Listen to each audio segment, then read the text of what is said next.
course, fancy to see. Yes. So you must have really been in knee-deep, Yes. because you didn't. Yes. Do we have any comments for her? Otherwise, we look forward to having, go ahead. Yeah, and I should also mention, if anyone has not had an opportunity to visit our website, we have a brilliant new website, which I know did keep you very busy, and it's been very helpful. So congratulations on launching that new I have technology. to say, Charter has actually been pretty helpful with that, too, because one parent had actually emailed Michelle saying that they were getting a security message, which, of course, I wasn't getting here, but it's kind of impossible to take everybody's browser and all the settings and all the different things, and they were actually very helpful in working that out. So, I know that sometimes they have a bad rep in town, but they were very helpful with that particular piece. So. Good, that's good to hear. Go ahead. And I just wanted to also, as we go forward here, mention again this year, there's a cycle of grants from the federal government, in particular technology and education, and in particular rural areas, which Westport does fall under as a rural area, according to the Department of Agriculture. Usually we're suburban. I know for E-rate, which is a federal program, they consider us suburban, not rural. Well, economic development through the federal government has things to look at, so I'll be sharing that with you. Okay. Okay. Thank you. Thank And you. then maybe next time you come, there'll even be a little bit more information, breakdowns on how things are working with some of these things, a little more on maybe the classes. I know I've had some community members contact me about doing the classes online and stuff like that, so we'll see you again next time. Okay. Thank you. Ann Harkin, SPED update.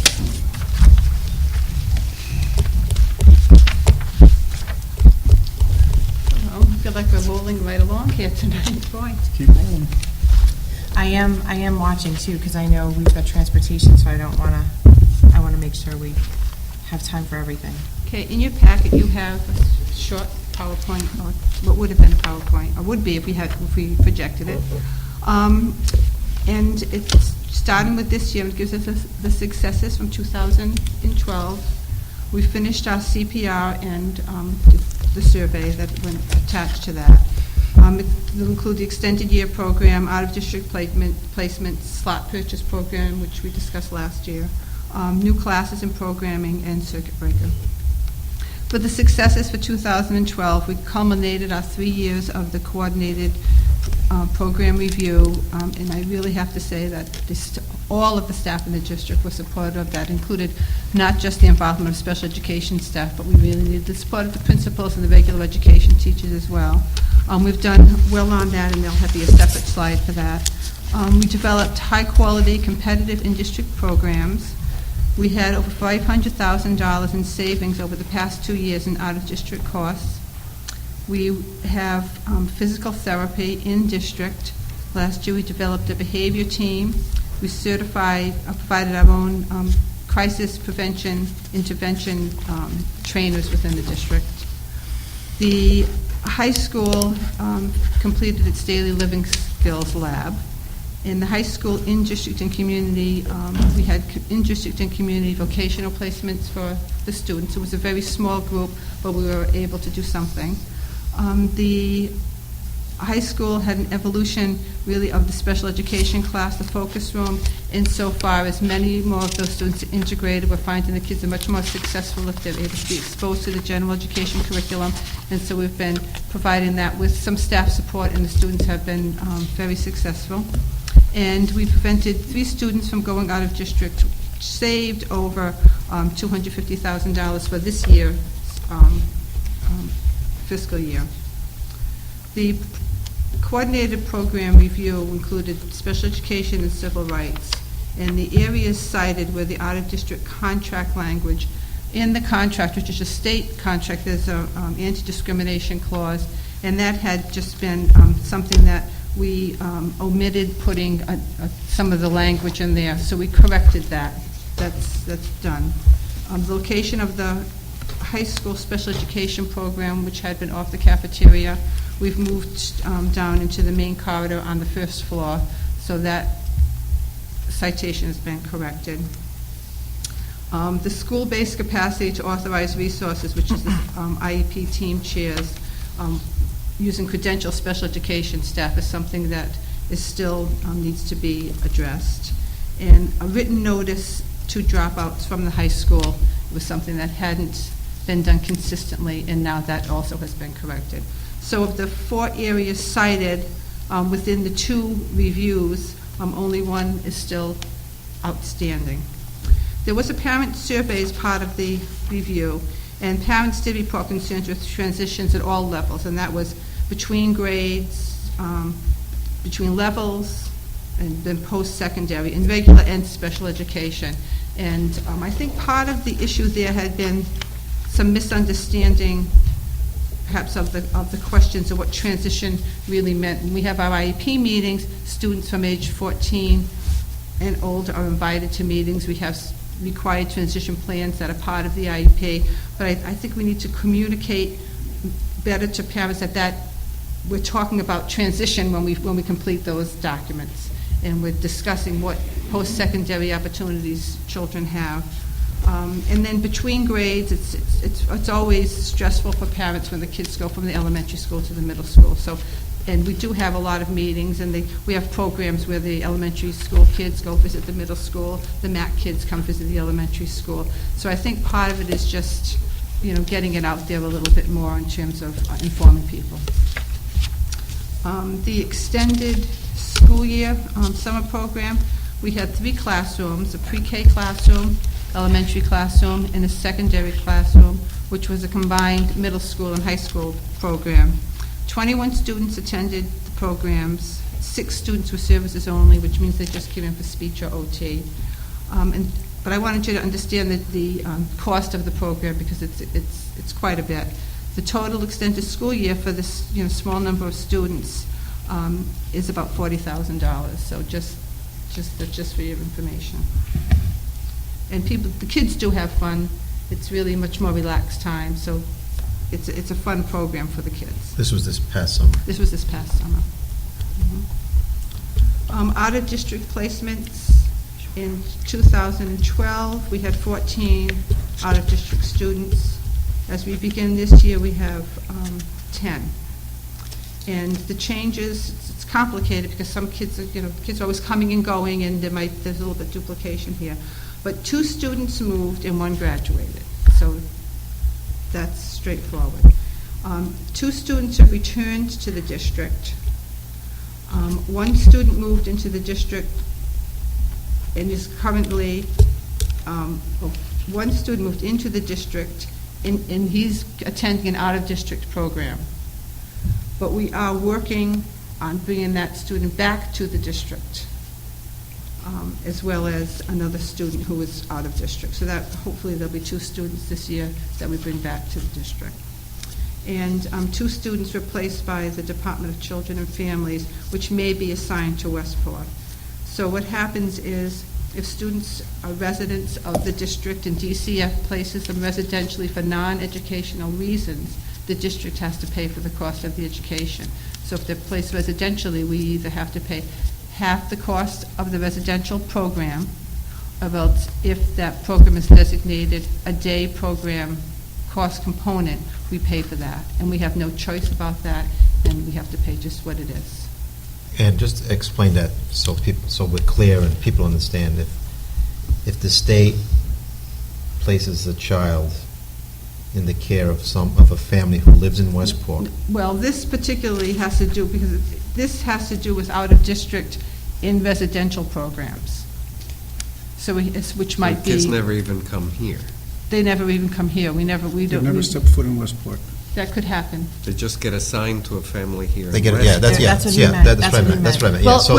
Yeah, Well, no, in this case, in this particular case, they're not, it's complicated in terms of the residency piece. They're not assigned to anybody, but they're allocated for Westport. Right. But the parents at somewhere one someone point... says Westport, you're That's right, responsible because for the this parents at child. some point, whether they live here or not in some cases, lived in Westport. So they trace that back. So this is a child, a student who needs help, obviously. Yeah. And, we're paying for that. And people need to understand that these things happen and That's right. we don't have any control over Or it. if parents move into Westport, of these students where DCF has placed them, then we become responsible, because now the parent lives in Westport. And it's just totally unexpected, you can never plan for it. Thank you. And they're usually expensive placements. One of these placements, residential, the education cost for one of them would be about $70,000, and the other one would be like $50,000. And they'll just, you get the phone call in the morning, and then that's it. Let's see, slot purchase. We talked about this last year. Mr. Chairman, Yeah.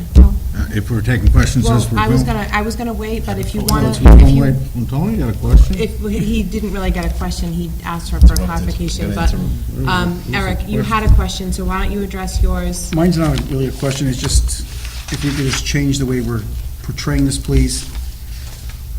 I really have a problem with, we prevented 3 students from going out of district. We're not preventing anyone from getting an education. Oh, well, we offered them an diverted them, that's education right. here that was better placement for them. We're not preventing anyone from getting an education. Thank you. Thank you. Michael? Yeah, thank you for the thorough overview. The one question I have so far is, do we, as a district, have an option to make an objection of an assignment because it's our allocation? If there's residency, I have no problem with that. I embrace that as our responsibility. But if there's this allocation formula that the state uses, we strive to have students come here, but if they can't come to Westport, is there an option for us to question their decision? At one point, these students had a parent who lived in Westport. They would have ultimately been one of our students. So if there they're not wasn't- just picking out of a hat or No, no, picking no, by, no, it's no. your turn to take No, a student? no. They trace it back to Right. the town, and we do legally actually have some ownership in some way, shape, or form, is what you're saying? Usually. So- Usually, there are cases where we And if don't we- know the student, and one parent might have lived here, but the student never attended So to school. piggyback off of Michael's question, if Well, we actually, didn't... I would just want to clarify the question if I could. Go ahead. Rather than Okay. not focusing. If there's an option to make an objection, I'd like to know about that and if we've pursued it. And in terms of just process, I would then expect that where we have a policy of residency for regular education, and we utilize the resource officer, that they be involved in that as well. And do you want me to answer? Yeah, yeah. But, An LEA assignment process is in existence. And what we do is we fill out paperwork and we send it to Boston or Malden, and then there's a person there who looks at the information and makes an assignment programmatically and fiscally based on the information that's provided. If we wanted to dispute that, we could file with the Bureau of Special Education Appeals. We haven't done that, although I think there are 2 that we're working on with now. We just need to get more information. We're not currently funding them, but they're in contention, let's say that. Let me give you one example. We had one student. The rule is the district that has the students as of April, I believe, April 1st, owns that student for the following year. So if you have a student and they're in out-of-district placement, say till May, and then all of a sudden the kid moves, you still are responsible for the following year, because invariably people think that other district has never planned for this student. Sometimes it happens to us where a student's been living somewhere else, the parents move here, and for a year, we're taking care of that student programmatically. We take care of their program, either we ask them to come here if we can, or we pay, we make sure that they have an appropriate program elsewhere, but the other district is paying. We had one instance this year where nobody informed us. We have a student that is in a residential placement. The parents apparently moved here in March, but nobody told us. And then in August, we get a letter saying, by the way, you have the student that belongs to you. And we're like, that can't be, because nobody told us. We've tried to fight it at the state level, and basically we were told by this office at the state level that too bad, the parent moved.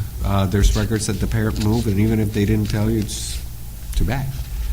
So I'm in contention that, that district that did not inform us of the move should be responsible, and we'll try to pursue it, but I don't know how far we're going to get, because there is some case law that suggests that we may not prevail. It's one of those things the state kind of just throws their hands up and goes, too bad. So there are cases like that where we do end up calling the lawyers and trying to involve them, so we're not left holding the bag. So when it's appropriate, we do. Yes. Yeah, We and I pursue try to it. be severely